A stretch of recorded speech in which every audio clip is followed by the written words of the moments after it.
Good evening, everyone. Welcome to the annual Benjamin Eby Lecture at Conrad Grebel University College. I'm Marlene F., Dean of the College, and I'm very pleased to welcome you on behalf of President Marcus Shantz and my faculty colleagues here at Conrad Grebel. We're in a very special place here tonight. We're here on the traditional territory of the neutral, the Anishinaabe, and Haudenosaunee peoples.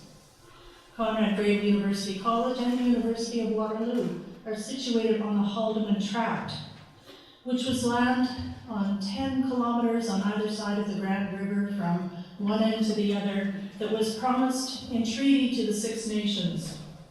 We are grateful to be here, and we live here and work here in humility and with hopes for reconciliation with our Indigenous neighbors, past and present. This is also a very special place because we have many events here in this chapel, and every day look at these glorious stained glass windows, which I know tonight have dark behind them, but they're still beautiful. They were designed by artist Nancy Lou Patterson, who passed away just this week. She was a professor of fine art here at University of Waterloo and founder of the Fine Arts Department here. And we are so blessed to have her artwork here that's been in our chapel windows since 1964. The Eby Lecture has been presented almost annually by a faculty member at the college since 1981, and you can see a listing of the lectures in your program. The lecture presents an opportunity for the community, all of you here, to be informed and inspired by the scholarship of our faculty, all of whom, alongside their teaching and service work, are immersed in creative research activity that reflects their expertise. In fact, the scholarship that we do stimulates our teaching and service at the university and in the community. It is not incidental to the identity of a professor, but at the core of what draws us into academic life. Each year's topic is different and reflects the ideas and themes that emerge within our academic programs here. Last year, we heard from Peace and Conflict Studies Professor Raina Neufeld on ethical challenges in peace building and reconciliation. The year before that, it was theologian Jeremy Bergen on martyrdom and disunity in the Christian church. The year before that, historian Troy Osborne offered a portrayal of 17th century Dutch Mennonites and their practice of church discipline. I'm pleased to announce that next year's Eby Lecture will be presented by music professor Dr. Mark Vornan. The Eby Lecture is often published in the Conrad Grebel Review, the college's scholarly journal, and I encourage you to look at recent issues on a display table in the atrium during the reception, which will follow the lecture tonight.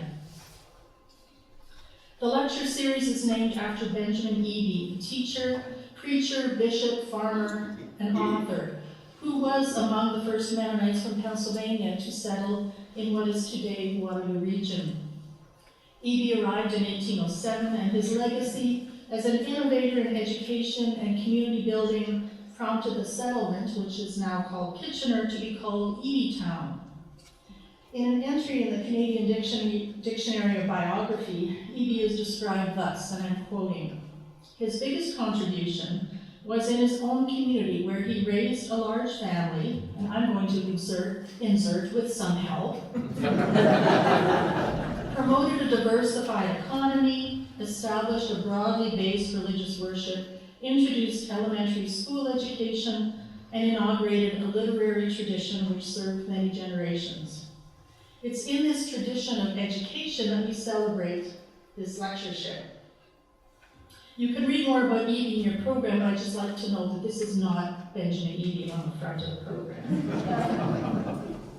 It is André Trocmé, and tonight we'll hear from Dr. Alicia Batten on memory, identity, and the Sermon on the Mount, the case of André Trocmé. Dr. Batten came to Conrad Grebel in 2013 as Associate Professor of Religious Studies and Theological Studies. She's been teaching full-time for 20 years at University of St. Thomas in St. Paul, Minnesota, Pacific Lutheran University in Tacoma, Washington, and at Laurentian University and University of Sudbury, where she also chaired the Department of Religious Studies. We were delighted to hire her only 5 years ago and hope that Grebel is her final destination. In addition to her full-time positions, Alicia has been a research fellow at the University of South Africa in Pretoria, South Africa. She's been active, including on the leadership team at the Wabash Center, a leading U.S. National Center for Teaching and Learning in Religious Studies and Theology. Dr. Batten is a scholar of the New Testament, specializing in her doctoral work and in many other publications on the Book of James. She has 2 solely authored books on James, and is currently completing a commentary on James for the Illuminations Commentary series published by Erdman's. Her recent work also includes a study of early Anabaptist interpretations of James. I can confidently say that Dr. Batten is the most prolific scholar at Conrad Grebel.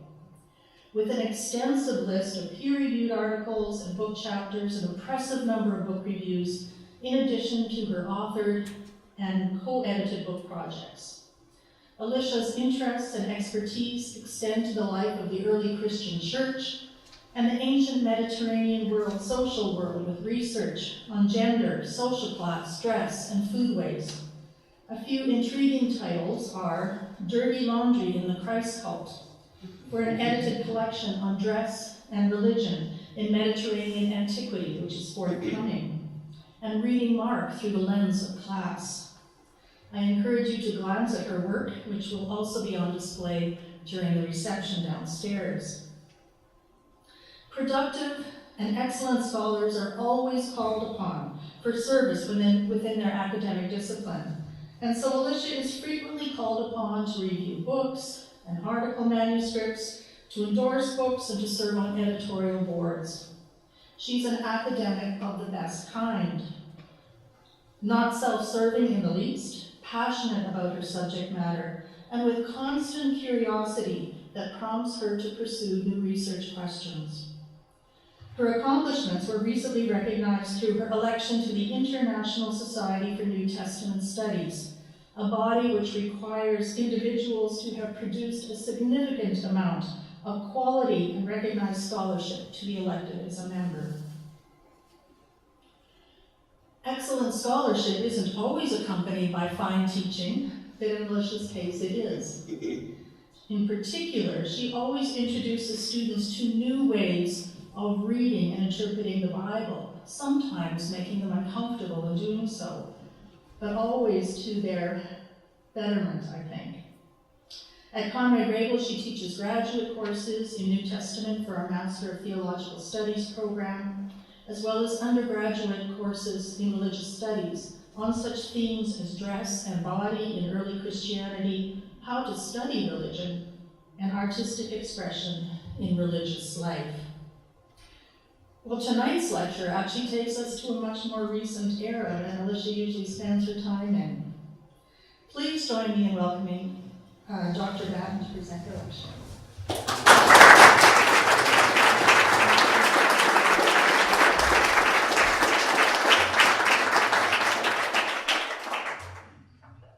Well, thank you very much for the introduction, Marlene, and thanks to faculty, staff, students, and administration for organizing this evening.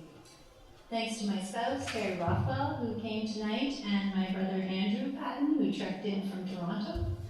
I'd also like to thank Nellie Trocmé Hewitt. Nellie is André Trocmé's oldest daughter, and she lives in St. Paul, Minnesota, but she's in her 9th decade, I should say, and isn't going too far from home, but she's been a big help to me. So merci, Nellie. And finally, thank you all for coming this evening. What causes people to risk their lives for the sake of strangers with whom they may share little in common, religiously, politically, or culturally? Political scientist Kristen Renwick Monroe argues, based on many interviews with rescuers, bystanders, and Nazi collaborators from World War II, that how one responds depends largely on one's sense of self in relation to others. It's not only values that matter, but how those values are integrated into a person's identity. And when Monroe speaks of identity, she's referring to a person's sense of self, although she's well aware that we have social identities. She found that bystanders during the Holocaust in particular understood themselves as passive, with little control and low in efficacy. Nazi collaborators perceived themselves as victims who needed above all to protect themselves and their communities. Rescuers considered themselves to share a common humanity with all human beings, and therefore they had a more expansive and inclusive sense of what it meant to be a person. Likewise, Monroe found that worldviews of the different groups of people were similarly distinctive. Bystanders and Nazis tended to be fatalistic and exhibited a sense that humans are controlled by the winds of history. They felt that they had to accept whatever life brought them, and they had little choice. Rescuers also perceived that they had little choice, but in this case, because they felt such a strong sense that all humans were worthy of the same treatment, they thought that others' suffering was directly relevant to them, and thus they thought there was no option but to help others, including complete strangers. She concluded that it's not solely character or religion or a set of philosophical commitments which render a person more likely to help others. Rather, it's how one perceives oneself in relation to others that creates what she calls moral salience, or a sense that a person's distress is important for oneself and hence necessitates action to help alleviate that suffering. The key is the relationship between the sufferer and the observer.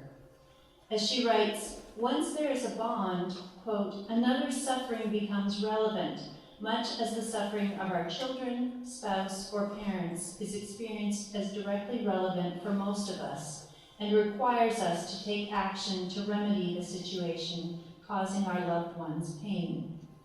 What makes moral salience different from other approaches to understanding ethics is that it has a pre-conscious or subconscious aspect to it.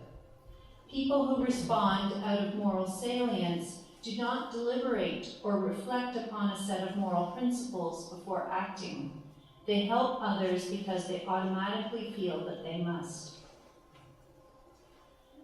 Some of you might have seen the documentary Weapons of the Spirit, directed by the American Pierre Sauvage. The film includes interviews with the inhabitants of the French village of Le Chambon-sur-Lignon and surrounding community, a place where refugees, most of them Jewish, were harbored, supplied with false papers, and in some cases assisted over the border to Switzerland during the Second World War. Sauvage had himself been born near the village in 1944, as his Jewish parents were hiding there to avoid arrest and deportation. In the documentary, he speaks with some of the aging inhabitants, a few of whom remembered him as a baby. These people, some of them peasants, others city and town dwellers, had participated in the rescue, housing people and helping them even when they knew what they were doing was illegal under Vichy law, and of course extremely dangerous once the Germans had taken over. Many in the community of Le Chambon and the larger area called the Plateau Vivarais-Lignon were Huguenots, a Christian Protestant minority that traces its roots to John Calvin, and that had experienced many years of persecution after the revocation of the Edict of Nantes in the late 17th century. Some were members of other Christian groups, such as followers of John Nelson Darby's teachings, or they were Roman Catholic, or Salvation Army. Some were not religious at all. When Sauvage asked a few of these people about why they did what they did, they didn't have much to say, or they just shrugged and murmured that they were used to it, as they had taken in people at different times in the past. One person, a woman named Georgette Barrault, sheltered many children and their families. When she was asked about it, she displayed a little irritation, stating, "I don't see what all the fuss is about." There she is. Another person, a teacher named Roger Darcisac, was a close colleague of André Trocmé. He protected many Jewish children enrolled at his school, furnishing them with false papers. When Sauvage inquired about these activities, he responded that they didn't ask themselves why they were doing what they did, but simply that it was the human thing to do. "That's all I have to say," he said. And he is in the middle here.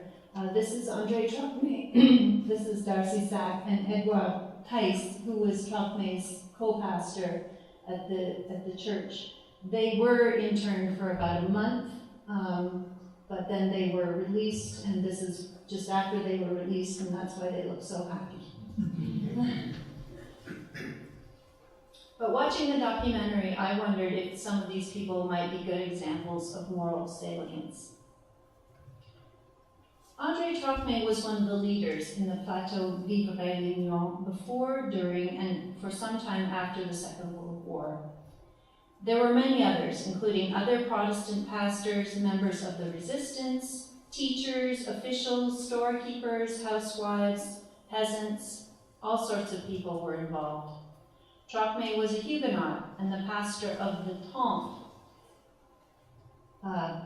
Protestants in France refer to their churches as Temple to distinguish them from Église, which is how Catholics would refer to their churches. So he was the pastor there. He wrote many articles, sermons, and a couple of books, but he was not an academic. The Sermon on the Mount appears regularly in these writings.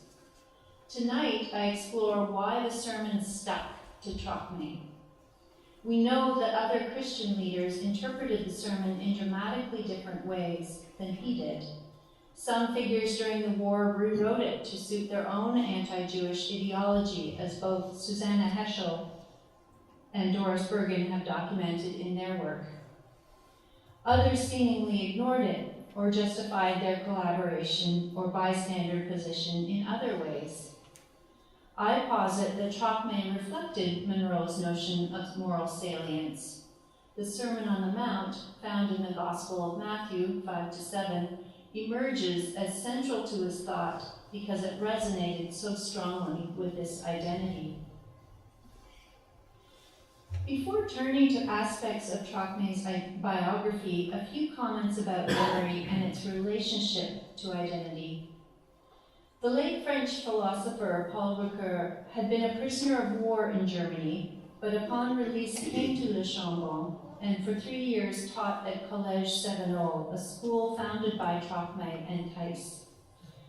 Ricoeur later wrote that these were some of the happiest years of his life.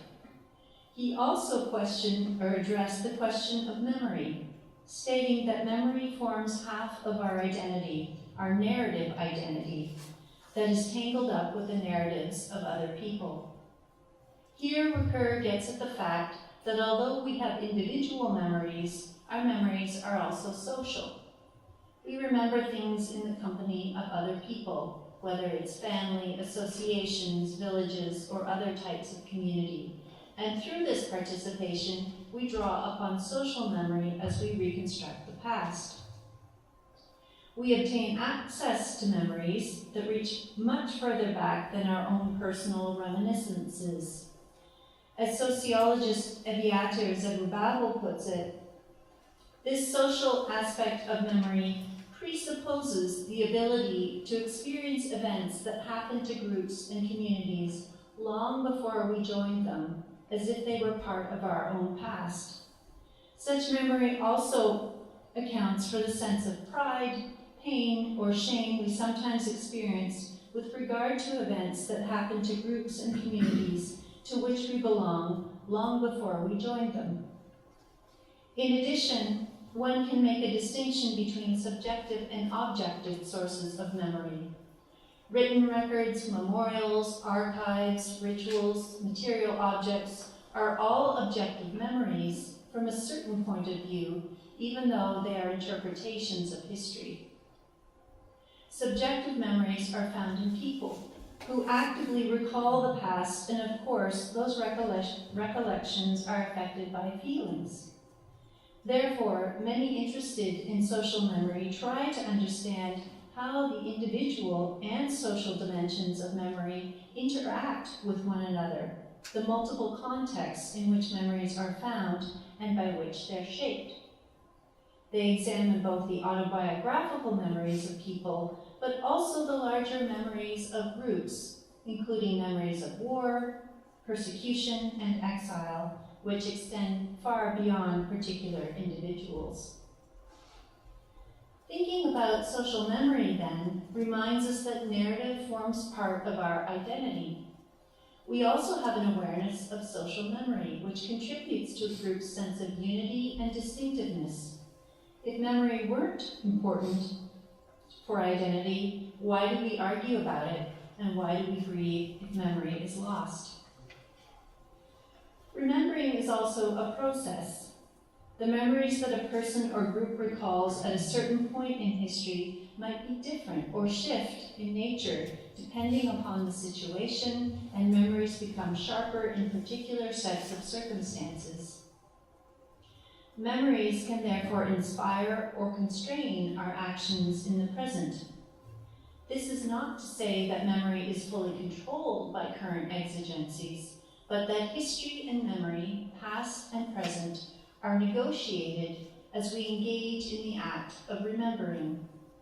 Therefore, memory is not simply a residue from the past or a malleable construction of the present, but a combination.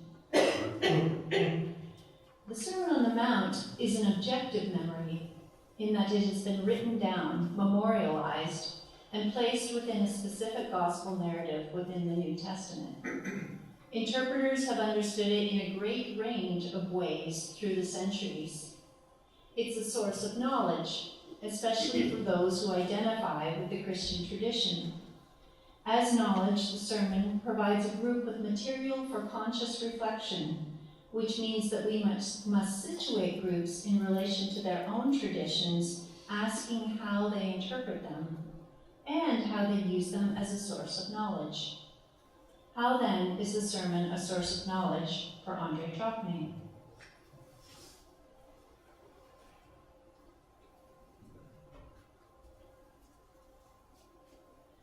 Trocmé was born in 1901 into a wealthy Huguenot family in the northern French city of Saint-Quentin in the region of Picardy. By this point, historically, many Huguenots, especially affluent urbanites, were assimilated into French society even while they were a minority. Some historians have argued that there are certain elective affinities between Huguenots and Jews in France.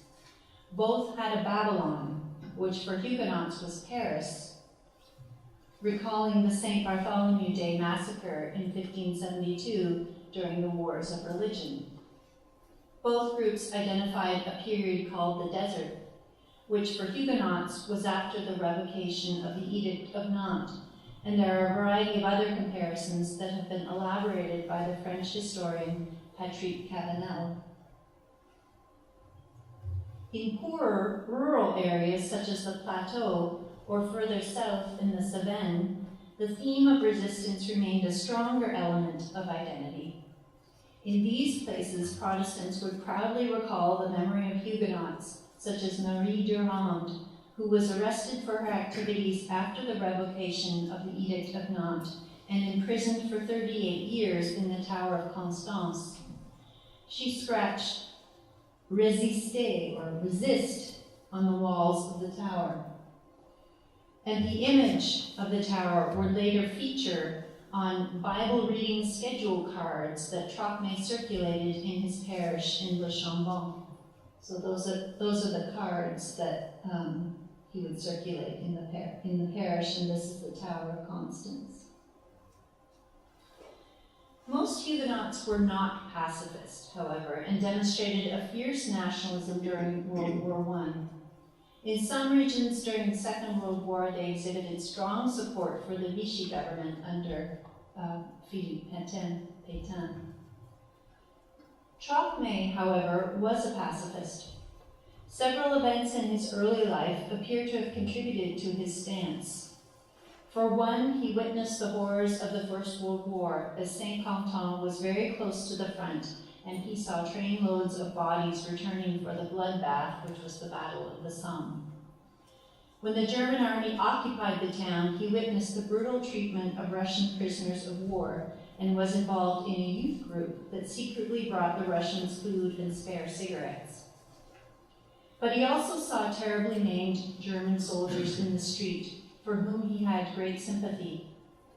This was difficult for Trocmé, for his mother, his father's second wife, was German, the daughter of a German Lutheran bishop.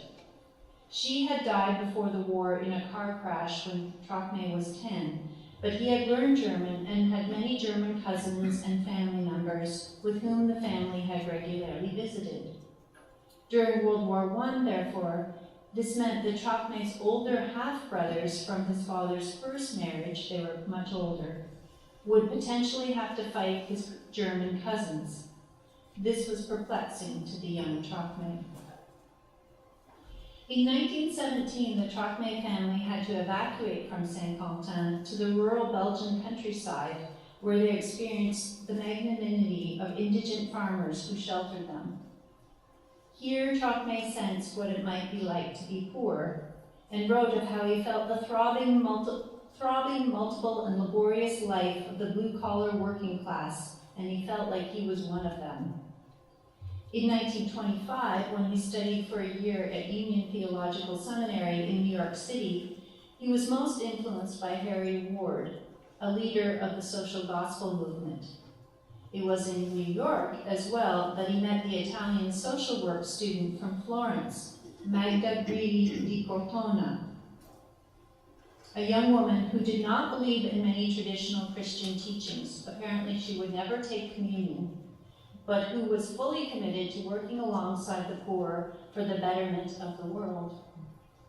After their return to Europe, Trocmé and Grilli married in 1926, and together committed themselves to ministering to the needs of the poor working class communities.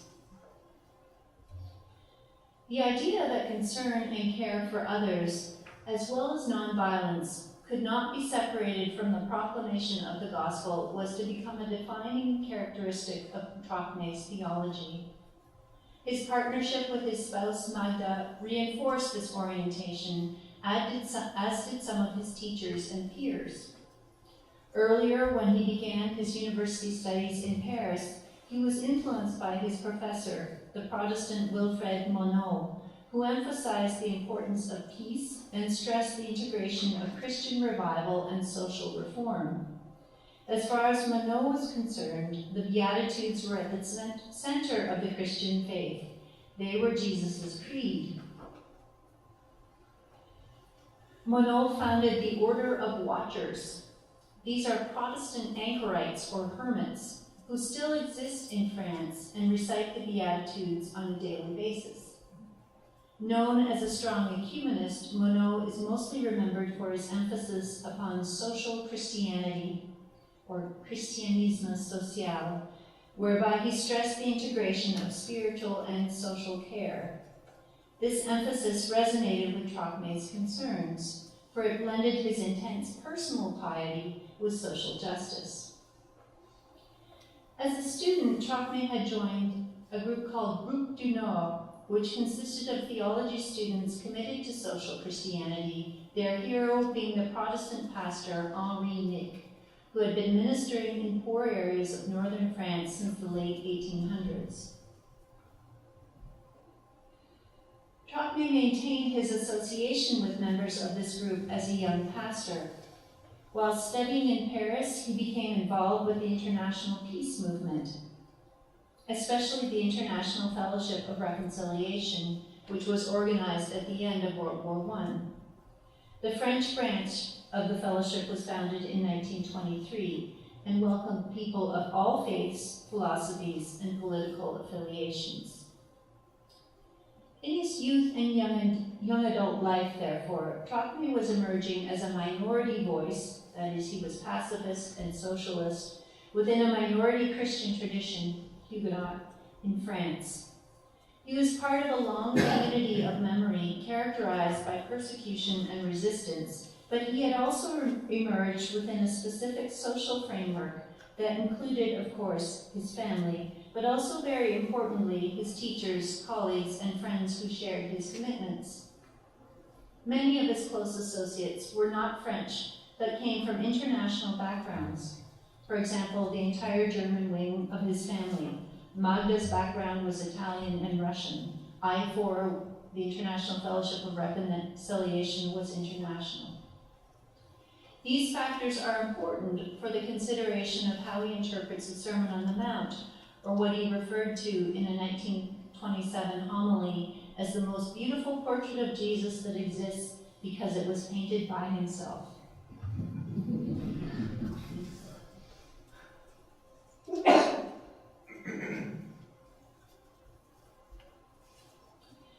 From 1927 to 1934, Trocmé served as a minister in working-class towns in the north of France, and he continued his involvement with the peace movement, becoming the secretary of the European Commission of I4. He began writing articles, and in 1933 published Christian Morality and Conscientious Objection, in which he stresses the parallels between the behavior exhorted for people of faith and the behavior of God, referring to the instruction, "Be perfect as your heavenly Father is perfect," from Matthew 5:48, and the prayer to forgive our offenses, trespasses, as we forgive those who have trespassed against us, which he perceives as evidence of a parallel between human daily morality and the redemptive work of God. He continues to argue that given the evidence that Jesus never took up arms, the believer is duty-bound to follow Jesus' example and love the neighbor. Such love is not embodied by violence. Rather, Trocmé calls upon his readers to imitate Jesus in all circumstances, even those of war. The year before this article was published, Trocmé had been involved in collaborative activities between Germany and France through I4, and he set up summer school for children of all faiths and national backgrounds called Children of Peace. 1932 was also a turning point for conscientious objection in France. As a conscientious objector, Camille Rambaud was sentenced to 4 months for refusing military service. Subsequently, Jacques Martin, another Protestant, was imprisoned as a conscientious objector, then Philippe Vernier in 1933. These men had all been associated with Henri Nick, who had been a strong influence on Trocmé and who thought that the sermon had to be read and practiced literally. Trocmé had testified in defense of Rambaud, and he wrote about some of these trials in a letter to an American, Nevin Sayer, then the Associate Secretary for I4.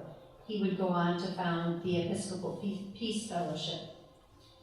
He points out how, despite the lack of support for conscientious objection by the leaders of the Reformed Church in France, many working-class French people, especially socialists and communists, were receptive to it. He directly criticizes the leaders of the Reformed Church. He calls them big officials, living in Paris under the influence of big Protestant capitalists. He lists reasons why he thinks that these leaders are in fear of conscientious objection, one being their belief that Protestantism, which has been historically considered in France as foreign, will lose its influence in France if it's compromised with radical pacifism. Trocmé's thinking about conscientious objection intensifies in the context of the rise of Hitler and the likelihood of war. In 1935, after Trocmé and his family had moved to Le Chambon, he published an article challenging those theologies that underscored Jesus' redemptive work while denying the value of his commandments for the present day. Such a theology, argues Trocmé, states that the meaning of the sermon is eschatological, while it denies the binding nature of the sermon for people in the here and now. Often in situations of contestation, people's memories and interpretations focus upon those aspects of a narrative that are most relevant to their context. We observe Trocmé appealing to specific elements of it because conscientious objection and war had become realities that were scarring people's lives. The sermon is applicable, maintains Trocmé, to the here and now. His sense of conviction on this point seems to be mounting precisely because he must defend the nonviolent position from his detractors and because there was much at stake for him and for his community. This stress upon nonviolence remained central as France entered into war. Prior to the German invasion, Trocmé had produced his own statement regarding war in which he recalls his upbringing. He writes that the notion of hating evil in oneself was stressed over hating the evil in others, recalling Matthew 7, his statements on judgment. He also indicates that his study of the Bible, while a theological student in Paris, confirmed his convictions and speaks of Jesus as the nonviolent, who allowed himself to be crucified rather than obey the commands of his contemporaries. This stress on nonviolence reinforces the dynamic nature of identity and memory. It makes sense that Trocmé would focus on nonviolence and the sermon more intently, given the increasingly violent context in which he was living. On June 23, 1940, the day after the Vichy government signed the armistice with Germany, Trocmé and his fellow pastor, Edouard Theiss, preached their well-known sermon on the weapons of the Spirit to the Reformed congregation in Le Chambon. Overall, this message exhorted listeners to challenge the violence that was being exerted on their individual consciences and to avoid collaborating with the violence which would soon be upon them by using their weapons of the Spirit. The address is littered with ideas found in the sermon, especially themes from the Lord's Prayer. Trocmé and Theiss declare that the parishioners should rely upon God, who provides the daily bread that they must share with others, whom they should love as much as they love themselves. They also state the dire need to love and forgive their adversaries, from Matthew 5:44, and avoid the cult of mammon, drawing from Matthew 6:24, you cannot serve God and mammon, or the comfortable lifestyle which they had all enjoyed to some extent before the war. Although the homily calls for humility, it unequivocally states that servility or slavery to current ideologies must be rejected. The congregation must remember that faith is not lost and avoid any temptation to concede to the demands made by the state if such demands violate the gospel. The address ends with more references to the Lord's Prayer and the appeal that God's will be done on earth as in heaven. Here then, Trocmé and Theiss appeal to dimensions of the sermon in the context of conflict and pressure to conform to state demands. The sermon serves as sources of resistance and grounding for behavior that could conflict with that called for by the state. For these men, Jesus' teachings are sources of knowledge that the community needed as it faced the prospect of increasingly difficult circumstances and the possibility of participating in subversive and dangerous activities. Trocmé's frustration with the Reformed Church, moreover, is evident in his reaction to an official letter he had received from the leaders of the church. This letter directed Protestants to be loyal to the Vichy regime and came with instructions to be read aloud in the churches. Trocmé refused to read it, and he has scrawled Pétainisme on the top. You can see it right there. So I could just imagine him scrawling that. Frustration. During the war, Trocmé organized biblical study and prayer groups, led by members of the parish. In these meetings, parishioners would also engage questions of how to assist those who were fleeing from the authorities. Parish leaders would then participate in similar discussions with their smaller groups, including members on farms in the surrounding area. These connections with rural people were crucial. as many of these very same peasants played vital roles in harboring refugees.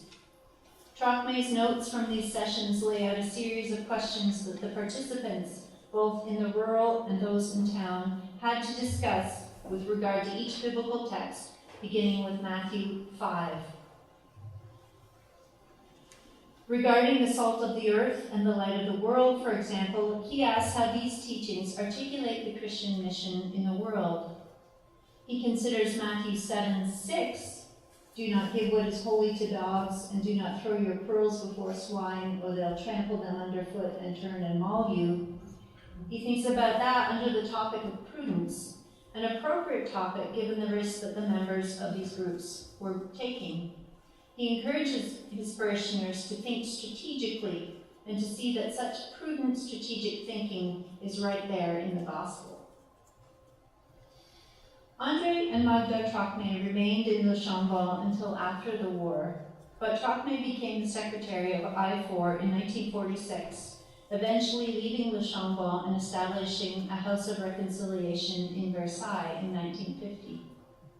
For the next decade, the couple would focus their efforts on peacemaking, especially in Algeria and other parts of North Africa, and throughout other parts of the world as well. They traveled and spoke extensively in churches and at conferences. In 1960, he became the minister of the Temple in Saint-Gervais in Geneva, where he worked until his retirement in 1970. After back surgery in 1971, Trocmé unexpectedly died in a Geneva hospital. Magda Trocmé continued the work of speaking and educating for peace until her death in 1996. They're buried in Le Chambon. In 1951, Trocmé delivered the Robert Treat Paine Lectures in the United States. Here, Trocmé discusses church-state relations, arguing that the church must be willing to challenge and speak out against state actions that it considers to be unjust. References to the sermon appear throughout the book, but Trocmé is most explicit when he makes it clear that Jesus and his teachings are at the center of Revelation.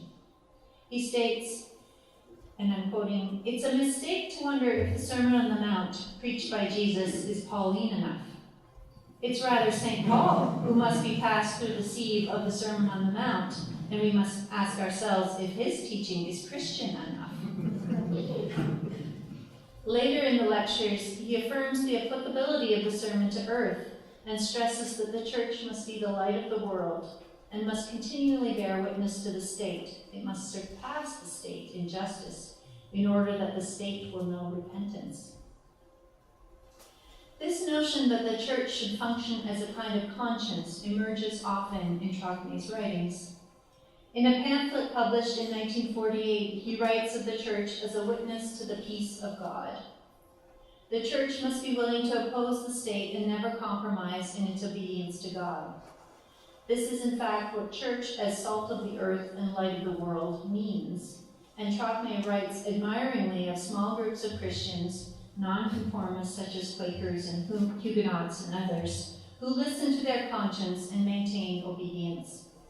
He thinks the church must always remain a minority if it desires to remain true to the demands of God. The church will face tribulation and persecution, precisely the sorts of things it had confronted in the past. Notes also survive that focus on the Lord's Prayer, breaking it down verse by verse and illustrating aspects of it with parables and little drawings and doodles, as Trocmé would often do in his writings and letters. These notes appear to have been used for religious instruction for the young. A set of notes in English survives titled "Cancel Our Debts as We Cancel Those of Our Debtors." Here, Trocmé focuses upon social injustice, reading what some interpret as "forgive us our trespasses," not as a reference to sin, so trespass is not sin, but to the economic debt faced by the world's poor.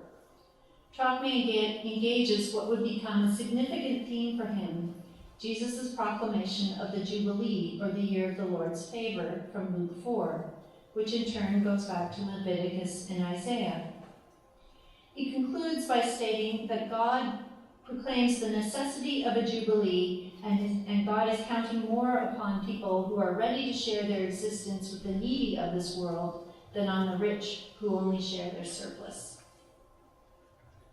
The biblical jubilee also features in Trocmé's book, Jesus and the Nonviolent Revolution, which first appeared in French in 1963. Trocmé titles his last chapter, Jesus and Gandhi, or Can the Sermon on the Mount be put into practice? He had long admired Gandhi. He explores some of the differences between Gandhi and Jesus, pointing out that Gandhi's aims were political and successful, this is Trocmé's interpretation, while Jesus' nonviolent agenda was an obedience and witness to God in order to inaugurate the kingdom of God on earth. Jesus failed politically, but his act was universal. For Trocmé, Gandhi's example demonstrated that the Sermon on the Mount can in many circumstances be politically effective, and that the demonstration of such effectiveness in the age of automation and the atomic bomb is one of the great moral victories of the 20th century. He argues that Gandhi must be viewed as an ally of Jesus. He's firm, moreover, that Christians must attempt to live out the sermon despite the fact that they will remain a minority in doing so and will suffer persecution and failure. He cites Matthew 5:10, "Blessed are the persecuted," as evidence that there is no promise of success other than the final coming of the kingdom. The sermon is not an end in itself, because in the end, the kingdom is God's work, and this final victory comes after, not before, the cross. The Sermon on the Mount serves as a consistent source of knowledge as Trocmé defended his positions on highly contested issues such as war, conscientious objection, various economic and social problems, and as he risked his life and many others for the sake of the persecuted. The sermon functions this way, at least in part, because it resonates with Trocmé's own identity as a minority within a minority, a pacifist, a socialist, as someone who embodied moral salience. So to conclude, I join others who claim that which texts, sacred or otherwise, are privileged, and how they're understood are dependent, in part, on the identities of those reading them. This may be an obvious point. But I also think that studying figures, including non-academic figures such as Trocmé, is essential for the study of the Bible and the manner in which it's used. And given that religious texts and traditions continue to be employed in the public square, it's important that we attend to these voices from the recent past as well as the far past. Thank you.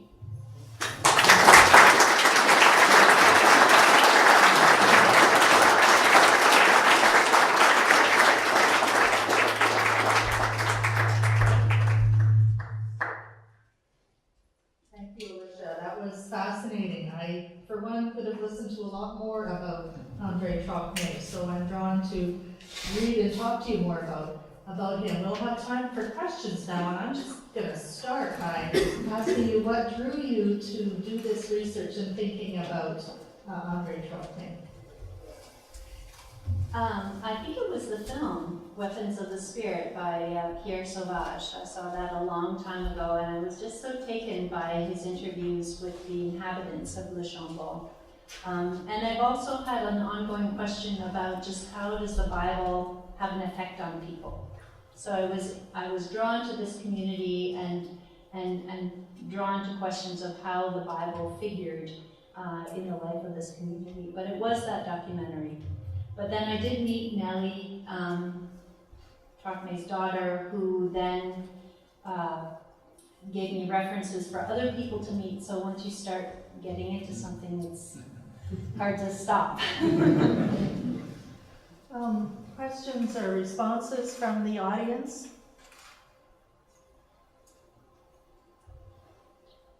First here and then in the back. You made a reference to Ricoeur there about the collective memory. Mm-hmm. And I was wondering, what is the value of collective memory? Say if you're writing your autobiography and you remember things, and it's interesting that you reference that, that memory of not only your own memory, but other people's memories. How authentic is that memory, and how true is it to reality? You mean how historical is it? Yeah, Is that what you mean by true? yeah, I guess so. Well, Well, I think this is why we need historians, so. Yes. We need careful, considered, precise historians, because history can be told in a variety of ways and from a variety of perspectives. And so I think we always need to be challenging a narrative of how things are told, because often they're told in order to support something that's happening in the present, right? A present concern can prompt a certain telling of a historical event. So I think we always need, I think historians are simply vital because we need people to perhaps sometimes challenge or correct a historical narrative that, keeps us closer to the truth in the historical sense. In the back here. You had a picture that you described the word Paytonism. What does he mean by that? So if I understand, it's like Puritanism or pietism or something. no, he means they're just following Philippe Pétain, the leader of the Vichy government. Yeah. So he scrawled that, and he refused to read that statement because this was the statement that came from the Reformed Church of France, where people were exhorted to be obedient to Pétain. And he refused to read it, and He had from everything I have read thus far, and from talking to people who knew him, he had a fairly direct and strong personality. Derek? Thank you. I'm curious, picking up on that question, is there any place where he engages other people who are quoting Romans 13 or something? Like, how does he respond to people who have a different view on those kind of things? Well, the quote I read about the Sermon on the Mount and St. Paul has to go through the sieve of the Sermon on the Mount. That's after he's been talking about Romans 13. So he has a certain hierarchy within the text, right, where he prioritizes Jesus' teachings, the Sermon on the Mount, because he does struggle with Romans 13, because he knows other people are using it to justify obedience to the state. And he simply says, well, no, we have to go with what Jesus says. Yeah, Jim? Were there other pockets of resistance and opinion much like his? I mean, we hear his story and it's sort of an isolated story, but was he in conversation with others who had similar, but might have come from a slightly different starting point? You mean from other religious traditions and? Well, during that particular time, the resistance grounded in Christian conviction, were there other pockets? Yes, so certainly even within Le Chambon, it wasn't all Christians, and there were also external aid organizations that were very active. So for example, the Quakers were the ones that actually started the process of rescuing children from the detention camps. He met with Burns Chalmers, who was an American Quaker. So the American Friends Service Committee was very active.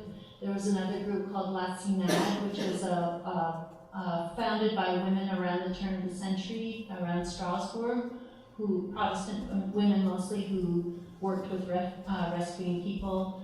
The YMCA, OZE was a Jewish rescue group that was very active in the plateau. So yeah, there were a variety, many different groups that he was working with. The whole history of Le Chambon is fraught. Some of you might know the book by Philip Halley, Let Innocent Blood Be Shed. That was the first book that came out about Le Chambon, but Halley was struggling with issues of good and evil and so forth, and he some people argue that he distorted things, or he wasn't as accurate as he should have been, and so there was a strong reaction to that in France. And there was a colloquium in 1990 that tried to correct some of the inaccuracies of Halley's book. But there have been 2 recent books out about Le Chambon, so it's an ongoing telling the story of how things happened and who was involved. And I mean, there was a very active resistance movement, so there was a lot of violence as well. So I've just looked at, his version of the sermon, but that whole history is a pretty complex question. But he was working with many other groups, yeah. I might add that Romans 13 doesn't stop with let every soul be subject to higher power. It goes on to say why. Because it rewards good and punishes evil. And that was forgotten by so many, including in my Lutheran tradition. So he just did it, I'd like to also add that when you're writing, as I do now in my dotage, you also can check things. Like I took part in the March on Washington. I didn't remember how many people were there, but I remember a lot of things which added to what it meant to be there. I didn't know that Jackie Robinson was there, and up on front was Josephine Baker, all these celebrities. Philip J. Fiddle Randolph, the founder of the Pullman Union, Porter Union. I didn't know all that stuff, but there they were. They were all my heroes, So that adds to that, and you can check that all the time. Now in my dotage, as I say, I write about myself, so my university years and my years in Geneva, Switzerland, working there, also in Göttingen, Germany, studying there, and so on and so on and so on.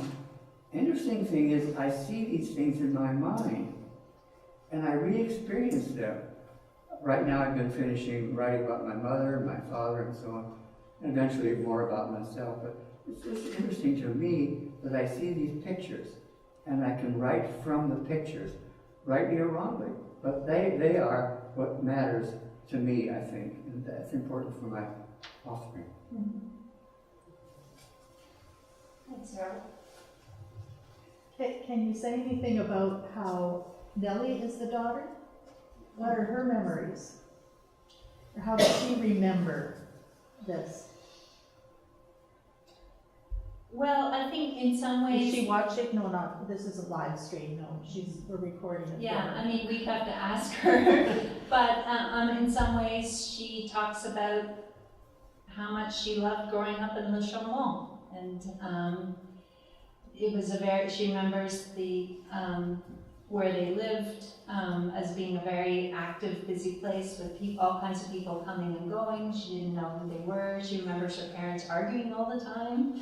I think Magda had a pretty strong personality as well. But yeah, she would really stress how this was a community effort. Her father did a lot, but there were all kinds of people active in the rescue. She certainly doesn't want him to be placed up on a pedestal, even though she certainly admires what he did.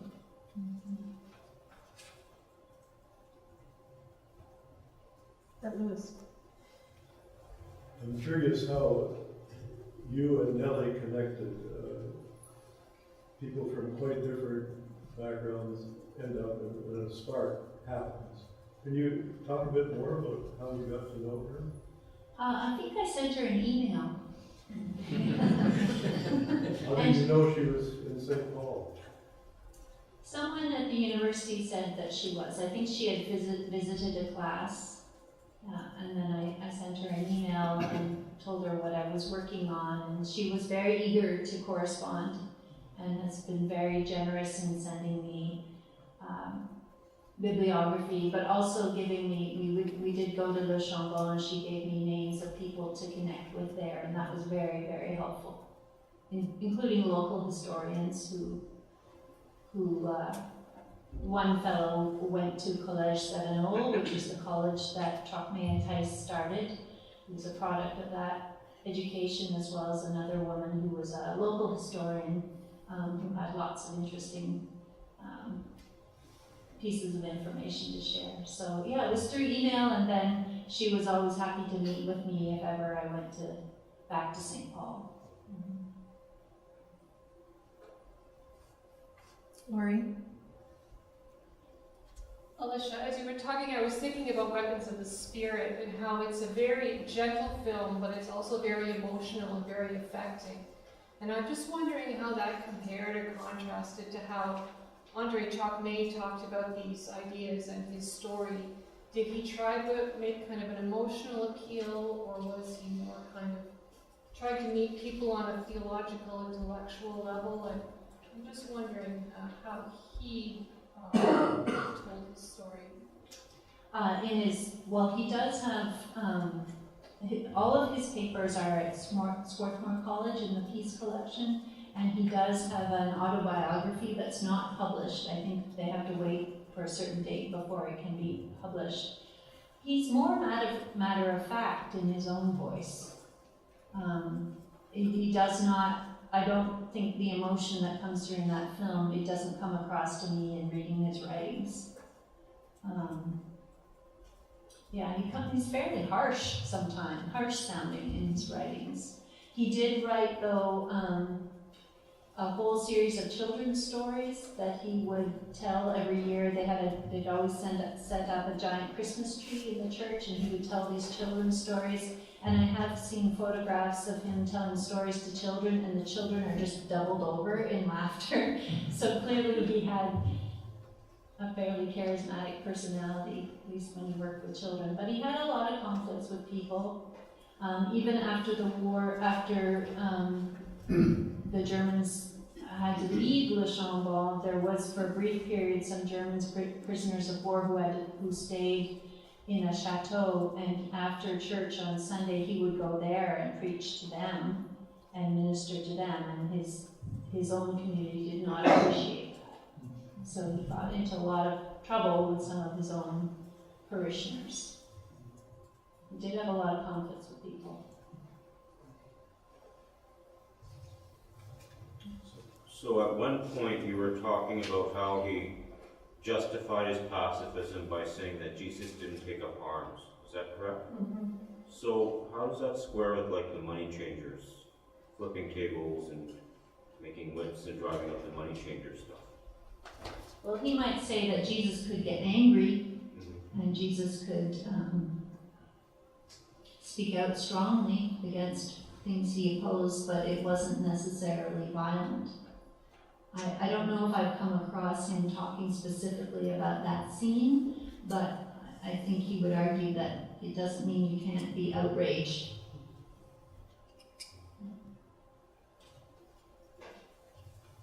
Did he become more optimistic or gentle towards the state after the war, like when it wasn't Vichy, or did his sort of skepticism persist? Yes, I think so. I mean, he really worked with I4. That was the main organization he was working with, and I think his energies were focused elsewhere. So he was very involved in North Africa. I was trying to figure out what his view on Algeria was, because there was that period where, it was war, right? He did go and stay there for a while, but he really focused more on development activities like literacy and small business and different kinds of things with Magda. So I don't see strong political writings from that period. I think they were simply focused on trying to improve life for people on the ground. He did do, they fostered Christian-Muslim dialogue, which was new in North Africa and in Lebanon as well. So they were successful to some extent in bringing people together. I think we'll bring our collective conversation to a close, and thanks, Alicia, for your very thoughtful analysis and reflection on Trocmé and the Sermon on the Mount. I thank you all for coming and invite you to stay for conversation and refreshments in our second floor atrium, which you can reach by going down the stairwell and through the cafeteria, or if you would like to use an elevator, you can walk down the student residence hall. Just keep your eyes straight ahead. I encourage you to do that. And please join me in thanking Alicia once again.